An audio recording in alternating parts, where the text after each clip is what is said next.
আসসালামু আলাইকুম। আমাদের ট্যাংরামারি বোরিংয়ের কাছে এই যে ডালিম সাহেবের আখের কল পিওর রস ডালিম বেচা কেনা কেমন হয়েছে? টাটকা বেচা কেনা কেমন হয়েছে? অরিজিনাল আখ এই যে দেখতেই পাচ্ছেন, এই আখের কিন্তু গুড় করা হয় আমাদের ট্যাংরামারি শুটিং মোড়ের সেই রাস্তায়। আপনারা দেখতেই পাচ্ছেন বাইপাস যে রোডটা রয়েছে এই রোডে এই যে আখ, এইগুলো গ্যান্ডারি না, পুরা আখ, ফুকসি আখ। এই যে ফুকসি আখ আপনারা দেখতেই পাচ্ছেন, একদম পিওর আখ, এইগুলো গ্যান্ডারি না। আপনারা দেখতেই পাচ্ছেন আখের কোয়ালিটি। এই যে আমাদের ডালিম সাহেবের দোকান, আগে এখানে দোকান ছিল, এখন কিন্তু আখ মারতেছে। এই যে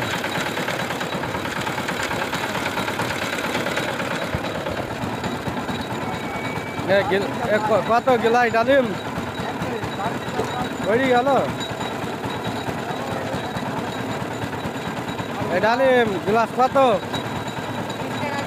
কত? 20 টাকা। এই যে খাওয়ার জন্য লাইন দিয়েছে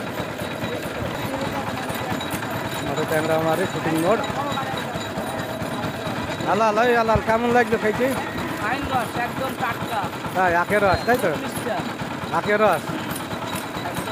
তো আপনারা সবাই চলে আসবেন চলতি পথে ট্যাংরামারি রোডে। এই যে আমাদের সেই ডালিম সাহেব, মানুষ খুব খাওয়া দাওয়া করছে না, ঠান্ডা পিওর রস ভালো। এই যে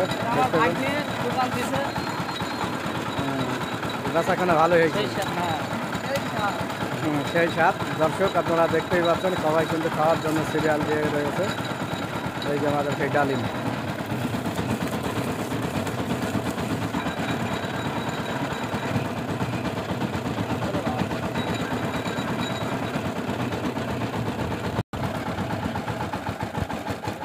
বন্ধ হয়ে গেল যে লোড বেশি বেড়ে গেছে ডালিম, লোড কি বেশি বেড়ে গেছে?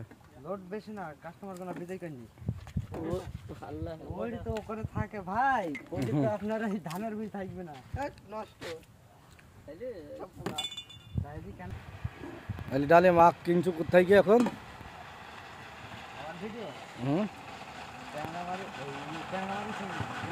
গ্রাম থেকে কিনে বেচা কেনা হয়েছে, তাই তো?